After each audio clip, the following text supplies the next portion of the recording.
Good morning. Good morning to everyone. So, friends, today is the eighth session, and till now, in the last seven sessions, we have mostly covered all the key aspect of the GST.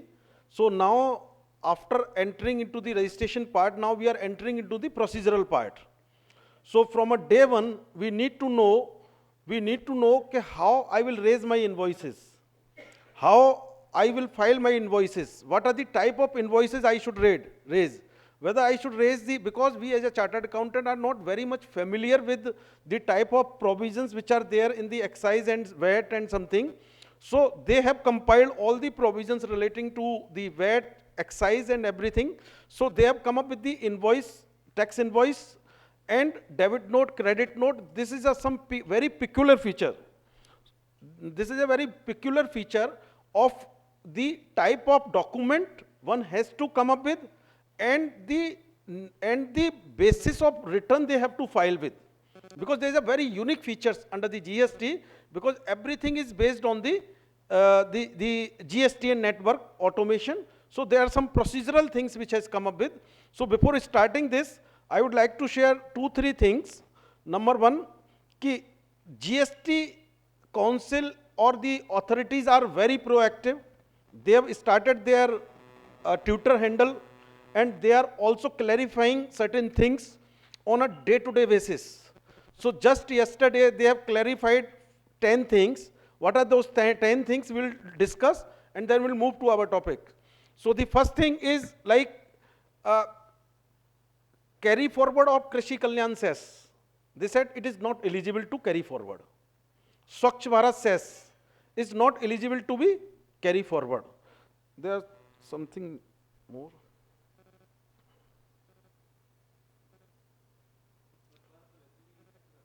हाँ, स्वच्छ Bharat cess तो वैसे भी नहीं था, लेकिन just clarification के point of view से कि भाई कितना मतलब लोगों में कंफ्यूजन है काफ़ी.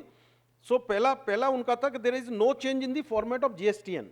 सो समबडी वाज डिस्कसिंग कि भाई जीएसटीएन में चेंज कर दिया है, and you know everybody has to come up with this thing, all these GSP providers and everything has to be come up with certain change. Structure change हुआ है. So they said there is no structure change, which you have shared in through the press release. It was there only. There is no change in the GSTN network. So second is the input credit of Swachh Bharat, Krishi Kalyan, and fourth is the provision of zero rated. इसका मतलब EOUs के लिए, because we have a deemed export type of things in the GST. So they have given the definition, but people are just finding the ways कि like EOU के लिए भी वो शायद जीरो रेटेड कर देंगे. अभी एसईजेड और export, direct export and SEZ are zero rated.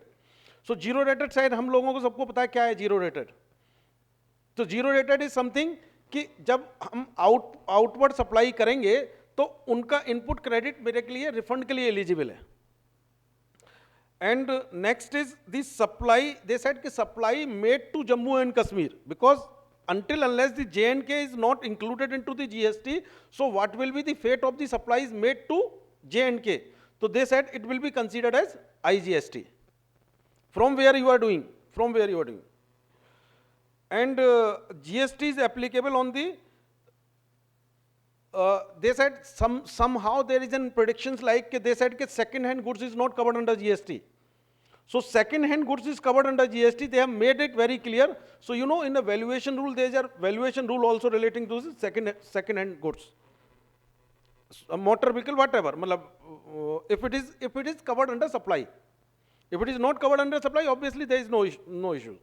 So another is new registration. GST new registration is starting from 1st of June. अभी enrollment start हो रहा है, but they are saying कि registration window will open soon. It means it can open before 1st of July, the appointed date. They said that we can apply certain provisions of registrations before 1st of July also.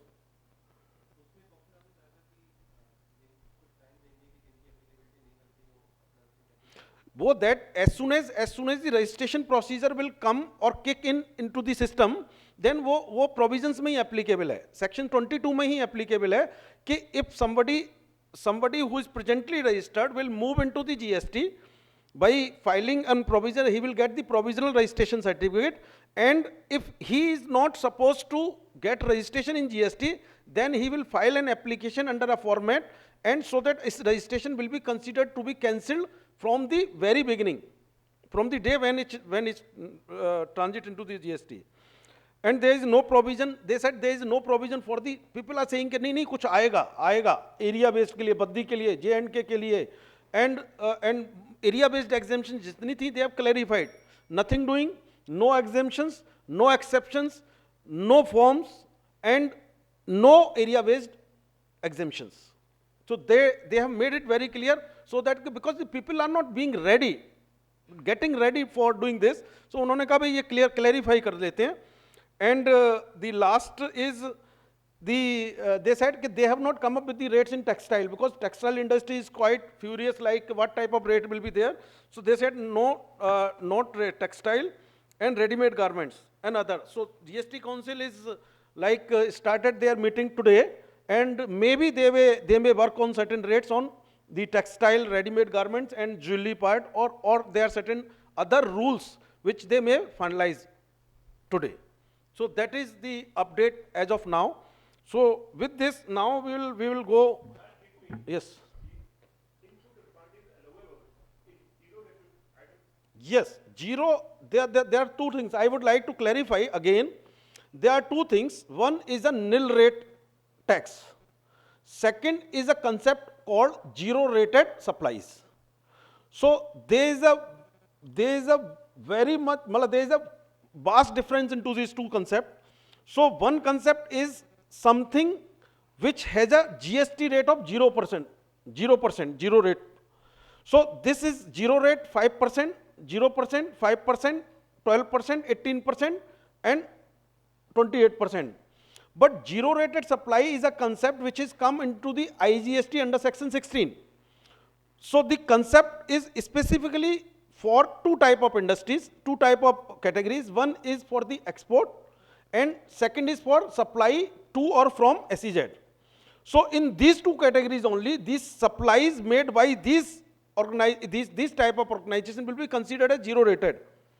And उस case में उनको क्या है कि उनको input का credit का refund मिल जाएगा, चाहे वो टैक्स लगा के सप्लाई करेंगे, जो भी दो मेथड है, या विदाउट टैक्स लगा के सप्लाई करेंगे. तो जीरो रेटेड वो है कि that is an special privileges given to the export units and SEZ units. So this is a difference. all will gone. There will be no, because why these incentives are there? The incentives are there because we are not able to calculate the input duty correctly. So now everything will be covered under GST. So when they are receiving all the inputs, then things are there and they are entitled to claim the complete refund. So there is no entitlement of. वो भी खत्म हो जाएगा, क्योंकि वो कहते हैं कि भाई जब आप, अभी तक क्या हो रहा था कि एक अभी उन्होंने कंसेप्ट, क्योंकि ये advance licence forms and all those things has to be gone, because computerisation में इनका कोई रोल नहीं है. क्योंकि जब भी ये आते हैं they will increase the inefficiency into the system. तो दे सेड कि भाई जब हम लोगों ने ये डिसाइड कर लिया है कि whenever you are importing you are paying IGST as an exporter, we will give you 100% refund. So till then you are not exporting, जो वर्किंग कैपिटल का इशू है that you have to bear with us. Because अभी यही हो रहा था ना कि भाई मेरे को जब मैं एक्सपोर्ट कर रहा हूं, जब मैं इंपोर्ट कर रहा हूं, तो एक्सपोर्ट के एंटाइटलमेंट के बेसिस पे मेरा वर्किंग कैपिटल ना फंस जाए, इसलिए ये फैसिलिटी दी हुई थी ना उनको.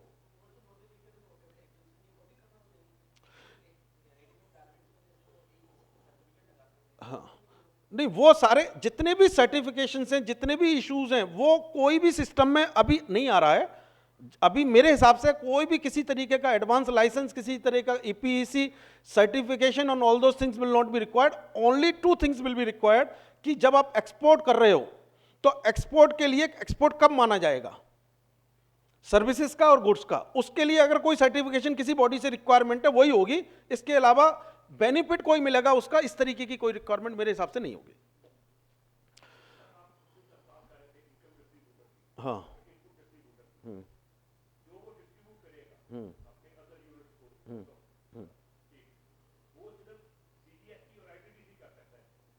नहीं, वो डिस्ट्रीब्यूट जो करेगा इनपुट सर्विस डिस्ट्रीब्यूटर, अगर कोई सर्विस अपने लिए ना लेके, देखो इनपुट सर्विस डिस्ट्रीब्यूटर का, अगेन आई एम क्लैरिफाइंग कि इनपुट सर्विस डिस्ट्रीब्यूटर का कंसेप्ट ये है कि वो जो सर्विस ले रहा है वो अपने लिए ना लेके अपने डिफरेंट यूनिट्स के लिए ले रहा है, और जो उसको इनपुट मिल रहा है वो आई का मिल रहा है, एस का मिल रहा है और सी का मिल रहा है। इस इनपुट को, तीनों के मतलब इनपुट को ही can distribute to the states in which the actual consumption of those particular services or goods is happening. Not only services is happening, goods is not covered under input service distributor. So आपके question का जवाब ये है कि I will be distributed as I, C will be distributed as I and S will be distributed as I interstate में, ठीक है ना। So with this now the most important part of our compliance procedure is starting today.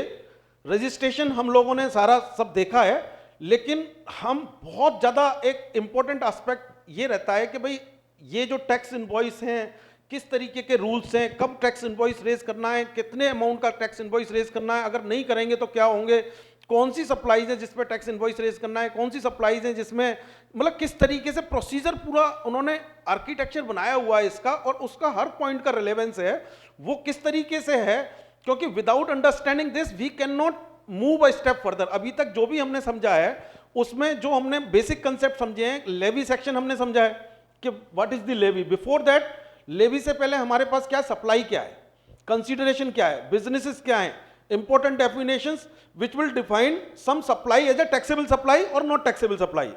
So when we consider there is some supply which is taxable supply, when we'll go to the levy section, some supply is supply of goods or services is supply as per the GST, then we'll go to a levy section।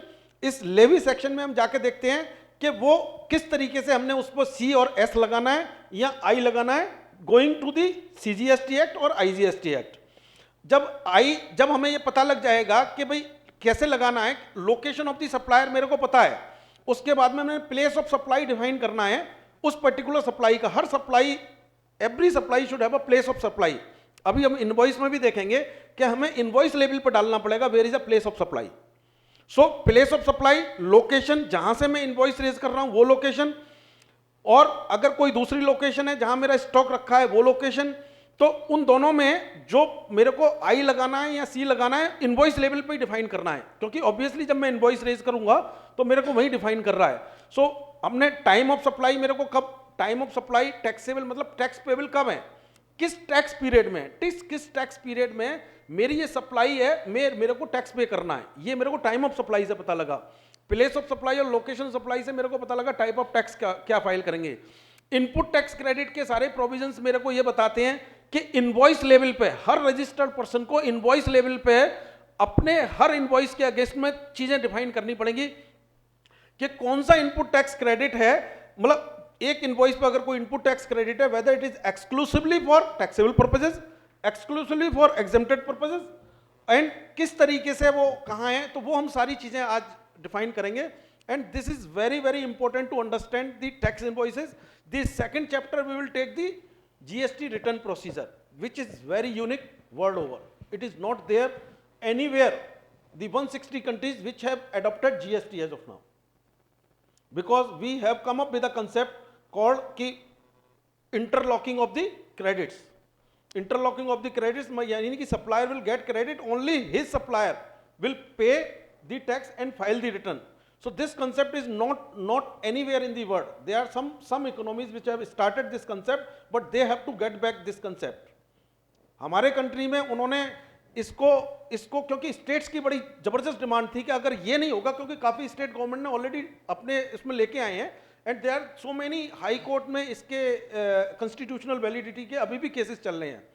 सो यहाँ उस concept को return के through कैसे manage करेंगे वो हम अपने return procedures में देखेंगे। So let us start with the first thing, that is the tax invoice. So let us see, to understand the whole thing, सबसे पहले हमें अपना फ्रेमवर्क जानना जरूरी है कि कहां और किस तरीके से ये सारे कंसेप्ट कवर हो रहे हैं, क्योंकि फ्रेमवर्क में क्लियर होंगे then we can just identify each and every step everywhere. So the framework is like this. जहां भी CGST लिखा हुआ है, अगर मैं स्टेट के लिए देखूंगा तो हर जगह वो मिरर इमेज है, तो इसलिए उसमें सेम सेक्शंस होंगे, उसमें कोई इशू नहीं है। IGST में IGST एंड UTGST में there is no such provisions, but by the virtue of certain sections this all the provisions relating to this particular things will be applicable by CGST Act. So first is the tax invoice. Second is the prohibition of unauthorized collection of tax. कि कोई भी unregistered person या registered person without the authority of the law cannot collect taxes. The 33 section 33 is the amount of tax to be indicated in the tax invoice and any other documents. So tax का जहां भी concept आ रहा है, जहां भी हम tax लगा रहे हैं, it should be indicated, inclusive नहीं होगा, इंक्लूसिव नहीं होगा, but there are certain exceptions to it, we will see what are those exceptions. So predominantly it should be on your tax invoice. The third is a credit note and debit note. And ये जो credit note and debit note है, we have to look all those things from the prospects of the supplier, not the other things. supplier के basis पे, क्योंकि हम अपना जो भी compliance कर रहे हैं, we are complying as a supplier. So this is the legal framework, and how it is being supported by the rules. The rules has already been approved by the GST Council in the last meeting. So rules बिल्कुल framed है, उनको इन rules में उनके हिसाब से कोई change नहीं आने हैं. It is just an notification आना इन rule का. तो rule को देख लेते हैं, rule क्या क्या है. So rule में हमारे पास सबसे पहले rule number 1 है, जो बताता है tax invoice क्या है, उसका content क्या होगा, उसका format क्या होगा, कैसे बनाना है, कब issue करना है, कैसे issue करना है.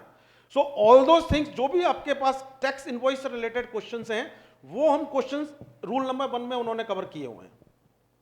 रूल नंबर 2 कहता है कि टैक्स इनवॉइस कब इशू करना है. एक तो हमने देखा था टाइम ऑफ सप्लाई क्या होगा, और एक हमने देखेंगे कि what is the time of issuing the tax invoice. दोनों चीजें अलग अलग हैं. The time of supply determines the time when I have to make the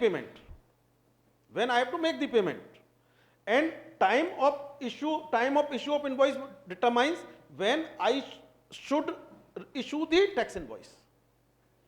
The third is manner of issuing the tax invoice. किस तरीके से हमने tax invoice को issue करना है, कितनी कॉपी बनेगी, कौन सी कॉपी किसके पास जाएगी, कैसे जाएगी, किस तरीके से हैंडल करना है, ये tax invoice के लिए.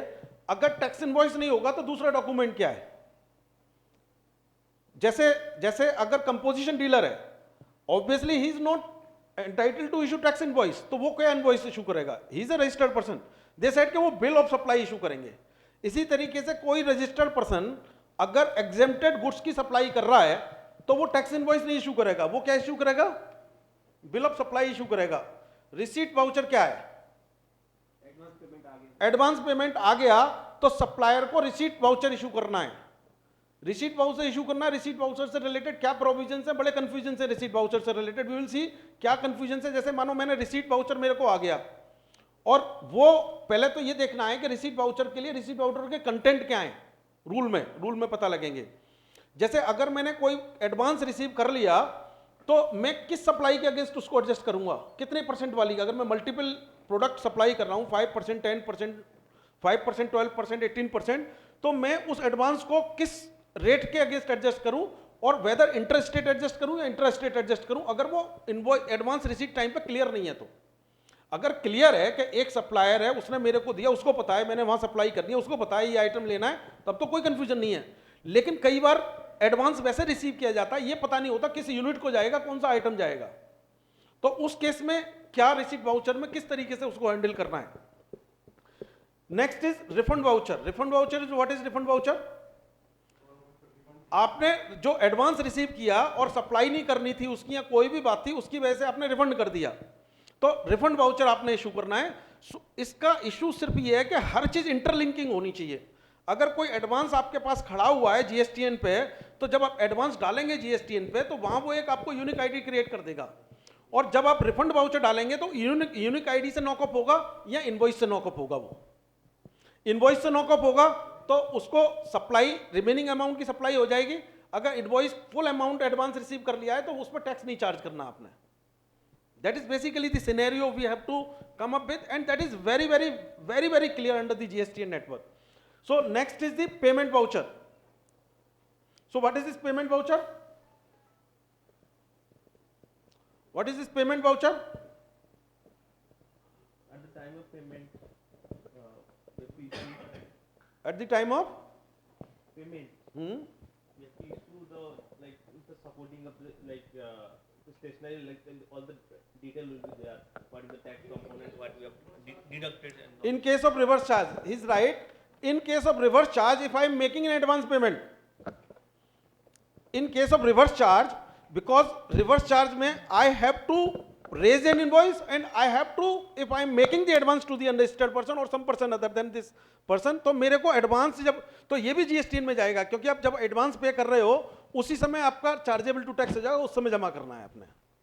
सो जो भी यहाँ प्रोसीजर्स आ रहे हैं वो ऐसे आ रहे हैं कि जो जीएसटी में अंदर जाना है जिनको, और जिससे एस्टेब्लिशमेंट आपका कोई मतलब कुछ वो कैलकुलेशन होगा. सो नेक्स्ट इज दी, इसमें अभी एक चीज बीच में इन्होंने मिस की है कि भाई मतलब इनवॉइस बाई, वो इन्होंने एक्ट में कवर कर लिया है. इनवॉइस बाई सेल्फ इनवॉइस वो इन्होंने एक्ट में कवर किया, रूल में नहीं डाला है कि self invoice has to be issued by the person reverse charge के केस में, वो उन्होंने एक्ट में कवर किया है. And rule number 8 is the revised tax invoice and credit note and debit note. आज के डेट में क्या हम किसी चीज को रिवाइज करते हैं अपने डेबिट नोट क्रेडिट नोट को, तो क्या रूल्स रेगुलेशंस हैं, क्या हम जीएसटी में अपने टैक्स इनवॉइस को रिवाइज कर सकते हैं, क्या मैं डेबिट नोट को क्रेडिट नोट को रिवाइज कर सकता हूं, तो क्या उसके प्रोसीजर्स हैं वो इन्होंने इसमें डाले हैं. We can do the revision, लेकिन अभी हमें होता है ना, जैसे कोई इनवॉइस था किसी सप्लाई ने दोबारा मांग लिया, हम दोबारा इनवॉइस काट के दे देते हैं उसको कि भाई सेम इनवॉइस डाल दें, तो वो उन्होंने बताया कि जीएसटी में कैसे करना है आपने. Second, ninth rule number 9 is tax invoice in case of special cases. Special cases किस तरीके के उन्होंने बताया कि आईएसडी, एक स्पेशल आईएसडी जब डिस्ट्रीब्यूट करेगा तो वो क्या टैक्स इनवॉइस काटे. Banking, finance companies, GTA goods transport agency and public passenger transport services, इसमें क्योंकि जब आप टिकट लेके जा रहे हैं तो वो कह रहे टैक्स इनवॉइस वो वाला तो नहीं कटेगा जिसमें 20 कॉलम है, कहते हैं टिकट को ही हम मान लेंगे, टिकट को ही मान लेंगे, अगर उसमें क्या होगा तब. तो उसके लिए स्पेशल प्रोविजंस हैं इन्होंने डाले हैं कि कौन कौन सी सिचुएशंस हैं जहां एक डॉक्यूमेंट इशू किया है उसको हम टैक्स इनवॉइस मान लेंगे, मेन टैक्स इनवॉइस होने की कंडीशंस होना जरूरी नहीं है. So last rule is rule number 10, transportation of goods without invoice. कौन सी सिचुएशंस हो सकती हैं ये? नहीं हाँ, कंटिन्यूटी में पार्ट में जा रहा हो तो लास्ट वाले के साथ में इनवॉइस जाएगा. तो इस केस में ये उसको भी कवर नहीं किया है इन्होंने, स्पेशली उसके लिए एक अलग सिस्टम होगा, हो सकता है वो भी कवर हो, हम देखेंगे उसको. लेकिन ये बेसिकली जॉब वर्क के लिए जा रहा है, अप्रूवल के लिए जा रहा है, जहां जहां जो माल या तो अभी उसका रिटर्नेबल है या फिर उसका मतलब उसकी टाइम ऑफ सप्लाई अभी हुई नहीं है, ये केसेस इन्होंने कवर किए हैं. तो ये मेरा फ्रेमवर्क है पूरा टैक्स इनवॉइस के लिए. अब इस टैक्स इनवॉइस के इस फ्रेमवर्क में लेट अस वर्क कि भाई हमें क्या क्या सावधानियां बरतनी है, हमें किस तरीके से अपने कंप्लायंसेस करने हैं. So now we will go to the first section. Section क्या कहता है?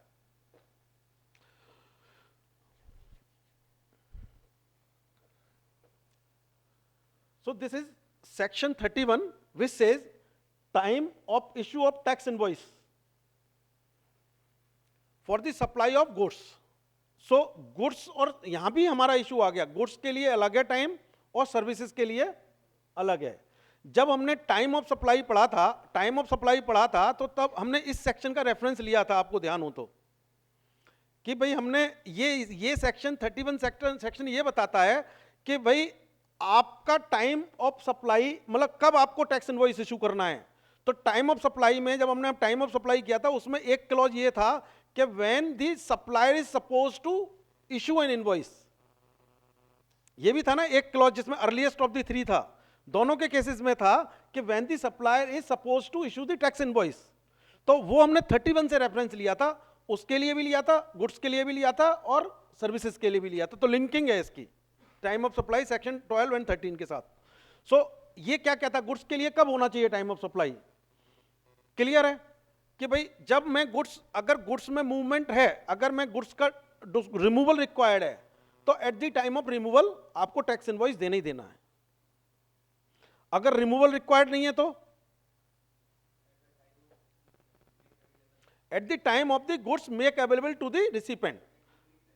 हाँ, डिलीवरी के टाइम पे तो जहां डिलीवरी रिक्वायर्ड है, रिमूवल रिक्वायर्ड है। जहां रिमूवल रिक्वायर्ड नहीं है, तो जिस समय गुड्स रिसिपेंट के पास पहुंच गया, तो वो कौन सी कंडीशंस हो सकती हैं कि जो हमारे उसमें था ना, goods does not require movement of goods, third party. तो जिस समय आपने कॉन्ट्रैक्ट किया, नहीं थर्ड पार्टी के केस में भी और दूसरे भी केसेस में, कि जिस समय आपने कॉन्ट्रैक्ट किया उसको कि भाई ये जैसे मानो किसी के पास में मेरा डाइज टूल्स या कैपिटल एसेट्स पड़ी हुई है जालंधर में कहीं, तो अब उसने जब डिसाइड किया कि भाई ये मैंने परचेज करनी है, तो उस टर्म्स कंडीशंस प्लस जिस डेट में उसको वो गुड्स था वो उस लेमेंट में लेंगे।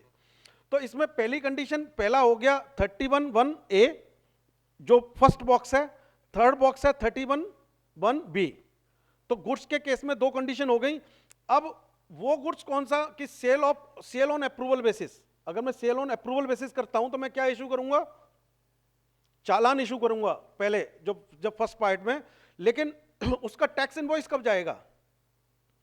जब मेरे को यह पता लग जाएगा या तो गुड्स उसने खरीद लिया या 6 महीने तक वापस नहीं आएगा। ठीक है ना? तो time of supply in relation to that particular goods के जो गुड्स ऑन अप्रूवल गया है उसका ये होगा। And what about the other categories कि time to be specified by rules. मतलब उन्होंने हर चीज में एक रेजिडुअल कैटेगरी बनाई हुई है, क्योंकि कई चीजें जहां भी जनरल रूल स्पेशल रूल है, स्पेशल रूल को कवर करने के लिए जनरल रूल उन्होंने बनाए हैं, या फिर स्पेशल एग्जेम्प्टेड।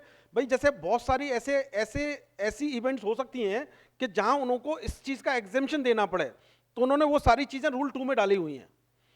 कौन सी ऐसी चीजें हो सकती हैं अगर हम सोचें तो, कि जिसमें उनको स्पेशल कैटेगरी गुड्स के लिए डालनी पड़े? चलो देखेंगे रूल 2 में क्या निकल के आता है। So now this is section 31(2) and which is in relation to the supply.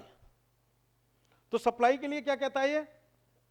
General clause हमारा है कि जब मैं प्रोविजन ऑफ सप्लाई कर रहा हूं तो ऑन और before the provision of supply. और दूसरा इन्होंने डाला हुआ है, रूल में डाला हुआ है कि अगर मैंने प्रोविजन कर दिया लेकिन मेरे को within 30 days invoice raise करना पड़ेगा। तो ये रूल के थ्रू उठ के, रूल 2 के थ्रू उठ के आ रहा है। जैसे रूल 2 में पहली इंसिडेंट आ गई कि in case of supply of services you have to issue the invoice within 30 days from the provision of services. So ये इन्होंने यहां कवर कर लिया। अब दूसरी चीज आती है कि सप्लाई एक कंटिन्यूस सप्लाई है, और कंटिन्यूस सप्लाई में, बल्कि कंटिन्यूस सप्लाई नहीं है कि मैं मेरा सप्लाई कर रहा हूं, supply ceases to exist.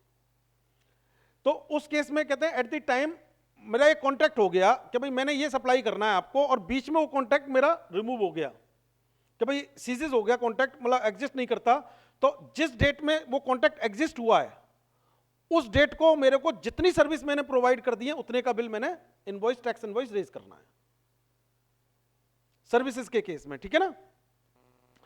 And notified category of supplies. Notified category of supplies कौन सी हो सकती है?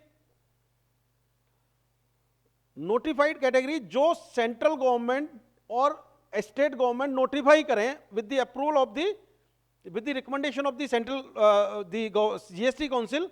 वो इस तरीके की सप्लाई कि जहां उन्होंने किसी पर्टिकुलर इंडस्ट्री को, keeping in view of the hardship of that particular industry, जैसे बैंकिंग इंडस्ट्री को उन्होंने कहा है कि बैंकिंग इंडस्ट्री, रूल 2 में कहा है कि banking, finance, NBFCs can issue the tax invoice with in 45 days.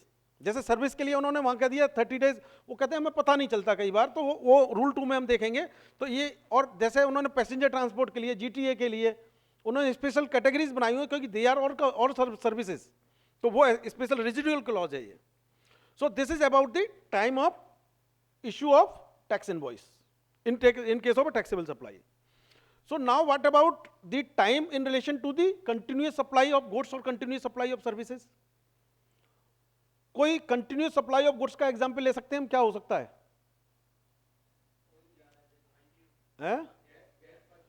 Gas pipeline बिल्कुल ठीक है एग्जाम्पल।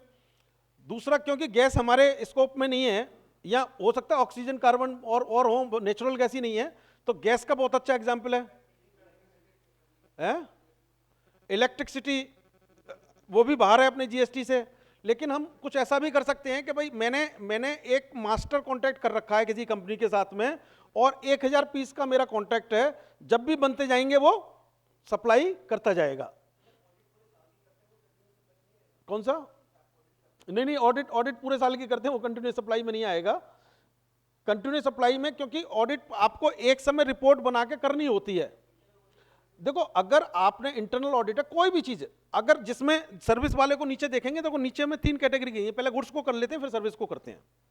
तो गुड्स के केस में बिल्कुल क्लियर है कि अगर कोई सर्विस कंटिन्यूअस नेचर की है तो उसका time of supply, time of tax invoice कब रेज करना है, तो बिल्कुल क्लियर है। वो कहते हैं कि ईच टाइम सच स्टेटमेंट, जहां अकाउंट, जब कोई भी सप्लाई होती है कोई ना कोई अकाउंट स्टेटमेंट, कोई ना कोई चीजें उनको इशू करनी पड़ती हैं, तो कहते हैं उस टाइम पे, जिस टाइम पे वो स्टेटमेंट इशू कर रहे हैं और the payment is received, payment का जिक्र इसी में आया है बस कंटिन्यूस सप्लाई में। पहले वाले केसेस में पेमेंट का जिक्र नहीं आया, क्योंकि time of issue of invoice payment से लिंक नहीं है।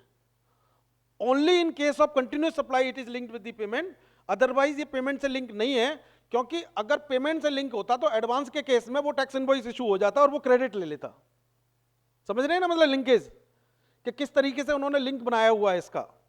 तो वो कहते हैं कंटिन्यूस सप्लाई के केस में जब वो स्टेटमेंट अगर इशू करना है गुड्स के केस में, वो या पेमेंट अगर, क्योंकि पेमेंट तब इशू होती है कंटिन्यूस सप्लाई में जब वो गुड्स रिसीव हो जाते हैं जनरली, एडवांस पेमेंट नहीं आता उसमें कि भाई मैंने इतने गुड्स दे दिए, इतने का पेमेंट ले ले, इतने गुड्स दे दिए, इतने का पेमेंट ले ले। जैसे सप्लाई आ गई, कभी एडवांस पेमेंट पर नहीं आती है आपकी सप्लाई, मोस्ट टाइम्स उस पर आती है कितनी गैस आपने कंज्यूम कर लिया, कितनी चीजें कंज्यूम कर ली, उस समय आती है।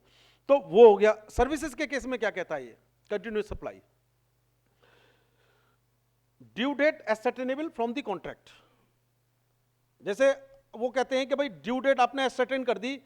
जैसे मैं इसमें ऑडिट की जगह मैं ऐसी सप्लाई का एग्जांपल लेता हूं, मानो आपने वर्क्स कॉन्ट्रैक्ट कर रहे हो, आप कोई बिल्डिंग बना रहे हो, whether constructing building is a supply of service और supply of goods, supply of service. तो ये जनरली लॉन्ग कॉन्ट्रैक्ट्स होते हैं। इन लॉन्ग कॉन्ट्रैक्ट्स में वो डिफाइन करता है कि वो या तो पेमेंट का चाल डिफाइन करता है कि भाई कब कब पेमेंट होना है, या इवेंट डिफाइन करता है। मोबाइल फोन बिल हो गया, मोबाइल फोन बिल हो गया, यस मोबाइल फोन बिल हो गया कि भाई आपको फोन पोस्टपेड कनेक्शन में आप करते जा रहे हो, और जब आपको एक साइकिल बन गई उसकी कि भाई हर मंथ में 30 तारीख को इशू रेज कर देते हैं। तो जब बिल रेज करते हैं वो, तो due date ascertainable from the contract, यानी कि कॉन्ट्रैक्ट वो मोबाइल वाले ये करते हैं कि मंथली बिल रेज करेंगे। हो सकता है ईयरली का करें, हो सकता है क्वार्टरली का करें, क्योंकि जनरली नोमेनक्लेचर ये है कि मंथली रेज करेंगे, तो वो ऑन और before the due date of the payment. Cable operator आ जाएंगे, केबल ऑपरेटर भी आ जाएंगे, मतलब कोई भी टाइप ऑफ सर्विस जो इस कैटेगरी में आती है, जो कंटिन्यूअस लेवल पे है और जिसमें पीरियोडिकल पेमेंट रिसीव होता है या एक इवेंट के बाद पेमेंट रिलीज होता है, तो वो तीनों services due date not ascertainable.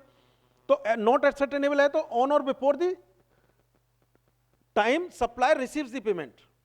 अगर नहीं है तो सप्लायर ने जब रिसीव कर लिया, और उस केस में अगर कोई इवेंट के बाद में होना है पेमेंट, तो इवेंट होने के बाद में जब पेमेंट रिसीव कर लिया तब हो गया। तो कंटिन्यूस सप्लाई के केस में मेरा टाइम ऑफ, मेरे को इनवॉइस कब इशू रेज करना है। तो सबसे पहले मैं ये बता देता हूं कि अगर मैं इनवॉइस टाइम पे इशू नहीं करता तो मेरे साथ क्या होने वाला है, तब हम थोड़ा ध्यान से पढ़ेंगे शायद इसको। तो इसमें एक रूल में, एक सेक्शन में हमारे में, अगर मैं टाइम से इनवॉइस रेज नहीं करता तो मेरे को 100 रुपीज पर डे की पेनल्टी इशू देनी पड़ेगी। और फ्रेंड्स, इंटरेस्ट, पेनल्टी, कुछ भी जीएसटीएन में सब कुछ फ्रंट एंड देनी पड़ती है। ये नहीं कि पेनल्टी जब आएगी तब दे देंगे, आरओसी की तरह। या अभी इसमें टीडीएस में भी कर दिया है कि रिटर्न तभी फाइल करोगे जब आप इंटरेस्ट पेमेंट कर दोगे। इनकम टैक्स में भी कर दिया है। तो प्लस 5,000 रुपीज, अगर इन दोनों में से जो कम है वो होगा पर इनवॉइस। अगर एक इवेंट तो एक ही हो गई ना, अगर एक इनवॉइस रेज नहीं किया तो 100 रुपीज पर डे हो गया, प्लस 5,000। तो अगर आपने इनवॉइस रेज नहीं किया मतलब 50 दिन तक, तो इसका मतलब ये पक्का हो गया कि 5,000 रुपए तो लगने ही लगने हैं आपके। जितने इनवॉइस डिले किए उतनी पेनल्टी लगनी है। तो यू कैन सी कुछ नहीं छिपने वाला सिस्टम से, पेनल्टी लगेगी लगेगी। सो विद दिस अंडरस्टैंडिंग हमें बहुत ध्यान से पढ़नी है कि कब कौन सी चीज इशू करनी है, और कोई भी चीज इशू नहीं की, payment voucher, receipt voucher, refund voucher, tax invoice, bill of entry, bill of supply, कुछ भी इशू नहीं किया तो वो पेनल्टी ध्यान में रखना बस। हाँ, नहीं वो बिल अमाउंट वाला कंसेप्ट नहीं डाला इन्होंने ना।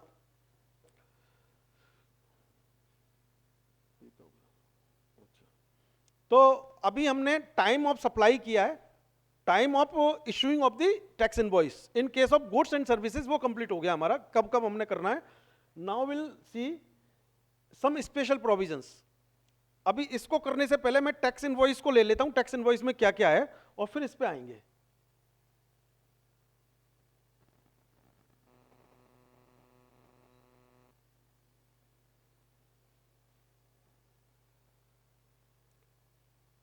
ये आ गया जी टैक्स इनवॉइस पे।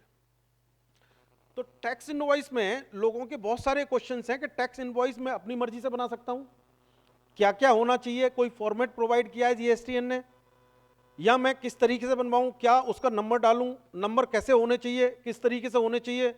जितने भी क्वेश्चन टैक्स इनवॉइस से रिलेटेड है वो सब आपके इन कॉलम में कवर होते हैं। वो उन्होंने स्पेशली प्रोवाइड किया है कि ये कंटेंट होने चाहिए आपके ए टू ओ। सो ये कंटेंट अगर है, आपका फॉर्मेट कुछ भी है तो सब चलेगा। अब इस कंटेंट को पढ़ने के टाइम पे हम एक एक कंटेंट को पढ़ेंगे, एक एक क्लॉज वाइज क्लॉज पढ़ेंगे, and try to correlate it with the GST provision जो अभी तक हमने किए हैं। टाइम कब हुआ, प्लेस कब हुआ, कब डालना है, नहीं डालना, क्यों डालना है। सो ये एक चीज है। सबसे पहले बड़ा कॉमन है, on the front name and address of the supplier, GSTN number of the supplier, name and address of the supplier, इसमें कोई कंफ्यूजन नहीं है। सेकंड आ गया invoice number, tax invoice number. So इसमें तीन चीजें इंपॉर्टेंट करने वाली हैं। एक तो ये है कि it should B consecutively serial number, not exceeding 16 character. 16 character हो और कंसेक्यूटिवली नंबर हो।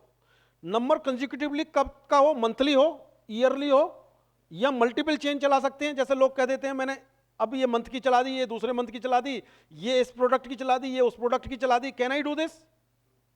तो ये कहता है कि पहली बात तो वन और मल्टीपल सीरीज, यानी कि ये कह रहा है वन और मल्टीपल सीरीज हो सकती हैं, एक और मल्टीपल सीरीज हो सकती है, कंटेनिंग अल्फाबेट्स और न्यूमरल्स और स्पेशल कैरेक्टर्स। यानी कि तीनों चीजों का वो है कि आपका नंबर्स हो सकते हैं, अल्फाबेट्स हो सकते हैं, एंड स्पेशल कैरेक्टर भी हो सकता है। तो कॉम्बिनेशन ऑफ दीज 2-3 थिंग्स हो सकते हैं respectively, and combination thereof कोई भी हो सकता है, unique for a financial year. तो इसमें से क्या निकल के आया कि भाई ये कहते हैं कि मल्टीपल सीरीज हो सकती है और यूनिक फॉर फाइनेंशियल ईयर भी होनी चाहिए। तो मतलब क्या सोच सकते हैं इसके लिए कि क्या मैं डिफरेंट प्रोडक्ट के लिए मैं डिफरेंट सीरीज चला सकता हूं। भाई ये मना नहीं कर रहा मेरे को। अगर मेरा 5% वाला आइटम है, मेरा 12% वाला आइटम है, मेरा 18% वाला आइटम है, मेरा निल रेट वाला आइटम है, तो मैं इसके लिए क्या डिफरेंट सीरीज चला सकता हूं। लेकिन एक बार जो अडॉप्ट कर ली किसी पर्टिकुलर चीज के लिए, वो पहले तो ईयरली सीरियली नंबर्ड है, ईयरली पूरे साल के लिए है सीरियली नंबर्ड। लेकिन एक चीज पर मेरी वन और मल्टीपल सीरीज हो सकती हैं, वो मैं चॉइस करूंगा कि वो प्रोडक्ट वाइज कर रहा हूं, रेट वाइज कर रहा हूं, किस वाइज कर रहा हूं, that I can choose. Yes.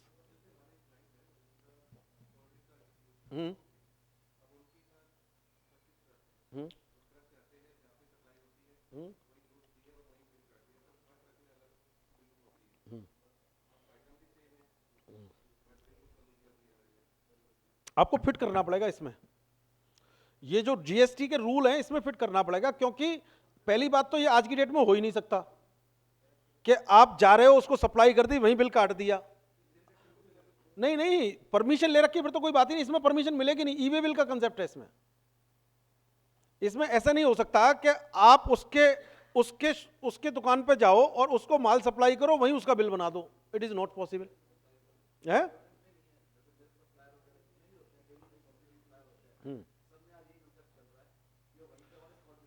वही मैं कह रहा हूं कि अगर मेरे को स्पेशल प्रिविलेज नहीं दिया है कहीं, मेरे को तो नहीं दिखा इसमें इस तरीके का स्पेशल प्रिविलेज, अगर नहीं है जीएसटी में तो यू हैव टू चेंज। देखो मैं हमेशा कहता आया हूं कि GST is not a tax change, it is a complete business process change, complete business री इंजीनियरिंग करनी है हमें। हम सिर्फ यो सोचते हैं कि भाई पहले सेल टैक्स लगाते थे अब जीएसटी लगा देंगे, it is not like this. पहले एक्साइज लगा देते और अभी भी छोटे बिजनेस के दिमाग में तो, छोटे बिजनेसमैन के दिमाग में तो यही बात है। एक्सरसाइज में अभी वो बस वो यही सोच के बैठे हैं कि यार हमारे सीए साहब हैं वो पढ़ रहे हैं, उनको पढ़ने दो, हमें अभी कुछ लगने की जरूरत नहीं है, इसमें हमें कुछ करना ही नहीं है। अभी एक इंडस्ट्री में मैं गया, कल मेरा एक कहीं प्रोग्राम था, तो वहां इंडस्ट्री में क्या बात हो रही थी, वो सब लोग, इतनी बड़ी industry, it is an industry of around 300 crore और लिकर इंडस्ट्री थी, तो उसमें उन लोगों को ये लग रहा था कि भाई हमारा तो प्रोडक्ट बाहर है, we need not to do anything. Believe me, सारे लोगों को पसीने आ गए वहां जब प्रोग्राम चल रहा था। उनका एमडी भी बैठे हुए थे, उनके सीएफओ भी बैठे हुए थे, उनकी सारी मार्केटिंग की टीम थी, उनकी प्रोक्योरमेंट की टीम थी, उनके वेंडर्स थे। जब उनके साथ में डिस्कशन हुआ कि जीएसटी में क्या कहते हैं करना है, तो कंप्लीट चेंज होगा कि तब तो 1 महीना बचा, करेंगे कैसे? This was the scenario. हम उसको सीरियसली नहीं ले रहे। देखो एक छोटा मोटा क्लाइंट है, मतलब छोटा मोटा बिजनेसमैन है जिसने वो करना है, लेकिन उसके लिए भी बड़ी प्रॉब्लम्स हैं कि जैसे आप हिंदुस्तान लीवर वहीं बिल काट देते हैं, अरे they have to change. So B clause मेरा ये कहता है कि yes I can have multiple series, but yearly serially numbered होना चाहिए और तीनों करेक्टर यूज कर सकता हूं मैं, अल्फा वो। थर्ड इज यस,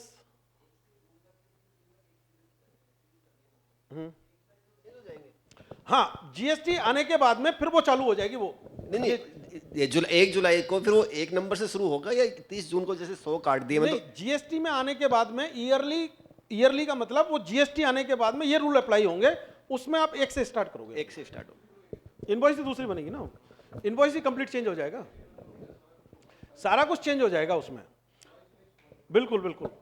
सो अब नेक्स्ट सी क्लॉज क्या कहता है, बड़ा मतलब बहुत, डेट ऑफ इशू कि किस डेट को इशू किया, no problems. Name and address of the GSTN of registered person, यानी कि अगर मैं B2B कर रहा हूं तो मेरे को उसका name, address and GSTN number of that registered person देना है। अगर मैं अनरजिस्टर्ड को दे रहा हूं तो मेरे को क्या लिखना है कि name, address of the recipient and address of delivery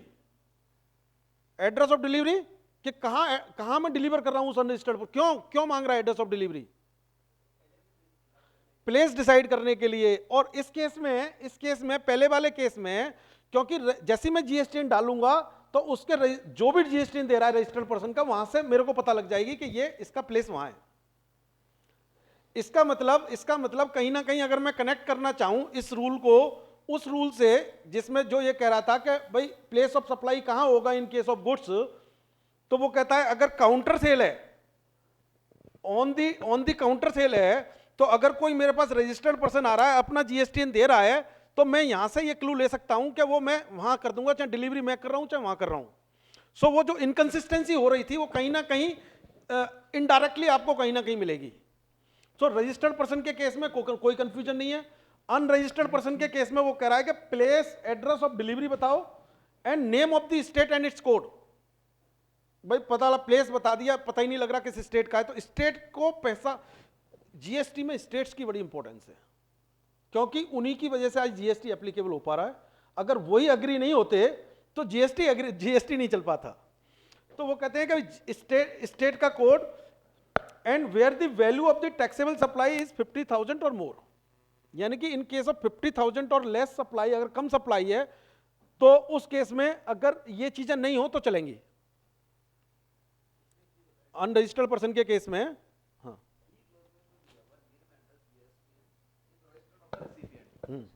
जो हमारी कंसाइनमेंट टाइप की जो सेल है उसमें क्या हमको जिस पे एक्चुअली बिल रेज कर रहे हैं उसका नाम नहीं देना है, केवल रेसिपिएंट वर्ड यूज किया है इन्होंने यहाँ पे। इसमें रिसिपेंट वर्ड यूज किया है क्योंकि जो कंसाइनमेंट वाला, जो बिल टू शिप टू वाला जो पंगा चलेगा, हाँ। वो वो इससे ये इनडायरेक्टली निकल के आता है कि वो तीनों लोग रजिस्टर्ड होने चाहिए। नहीं, हमने इनवॉइस जो इशू किया है केवल रिसिपिएंट का नाम दे रहे हैं उसमें, जिसको हाँ, एक्चुअली रिसिपेंट की डालेंगे, नहीं मैं इसमें आगे आएगा वो, जैसे आप कह रहे हो ना बिल टू शिप टू वाली सिचुएशन हाँ, में क्या आएगा, हाँ। तो bill to ship to situation में रिसिपेंट का नाम आप डाल दो ना आप, अगर जिसको शिफ्ट टू किया उसका नाम डाल दें। ऑब्वियसली ऑब्वियसली ऑब्वियसली नहीं बट बिल टू क्रेडिट तो लेना है जिसने हम जिसको हमने बिल किया है। तो वो तो ये तो वो कही नहीं रहा ना, वो तो कह रहा है कि इनवॉइस तो आप उसको रेज कर सकते हो, हाँ लेकिन ये जहां कह रहा है कि name and address of the recipient, recipient का नेम एंड एड्रेस डाल दिया आपने, हाँ and the address of delivery, दो चीजें अलग अलग हो गई। नहीं वो तो जो ई क्लोज है वो तो केवल अनरजिस्टर्ड के लिए है। है ई क्लोज तो सिर्फ अनरजिस्टर्ड का है। नहीं, अनरजिस्टर्ड अगर कोई दूसरे वाला भी है, जैसे आप ये कहना चाह रहे हो कि अगर वो तीनों लोग रजिस्टर्ड हैं तो उस केस में भी यही क्लॉज यूज होगा, उन्होंने अलग से नहीं दिया इसका क्लॉज, अच्छा अलग से नहीं दिया, लेकिन वो ये मान रहे हैं कि भाई अगर वहां आएगा शायद हो सकता है, आगे देखते हैं, लेकिन एनी हाउ यहाँ इन्होंने दो चीजें अलग अलग दी हैं, name and address of the recipient एक हो गया, हाँ and the address of the delivery, अगर एड्रेस अलग है तो, और हो सकता है एक भी हो। नहीं एड्रेस ऑफ डिलीवरी तो हमेशा रिसिपिएंट का ही होगा। Bill to ship to case में तो हमेशा जो बायर है वो नहीं, डिफरेंट ये है। कह रहा है मतलब इसमें ये दो चीजें मांग रहा है, एक चीज ये मांग रहा है कि name and address of the recipient, हाँ जी एड्रेस ले लिया ना उसने, हाँ जी उसके बाद में कह रहा है and the address of delivery, इसका मतलब कि name and address of the recipient and अच्छा, डिलीवरी अलग अलग हो सकती हैं, ओके डिलीवरी अलग अलग हो सकती हैं। देखो bill to ship to case ने रिसिपिएंट के उसको डिफाइन किया था जहाँ पे कि एक्चुअली गुड्स आ रही है। हाँ हाँ, वो यहाँ पे इसको रिसिपिएंट जो बायर है उसके लिए ही उसने यूज कर रखा है। उसके लिए यूज करता है। एंड एफ इज एस मतलब HSN कोड, तो HSN कोड के बारे में हम देखेंगे कि भाई HSN कोड या accounting code of services, goods के लिए उन्होंने HSN हार्मोनाइज नोमेनक्लेचर दिया है, एंड सर्विसेज के लिए उन्होंने दिया है अकाउंटिंग कोड ऑफ सर्विसेज। तो ये भी लिखना है आपने, और क्या क्या लिखना है देखें, ये कह रहे डिस्क्रिप्शन ऑफ द गुड्स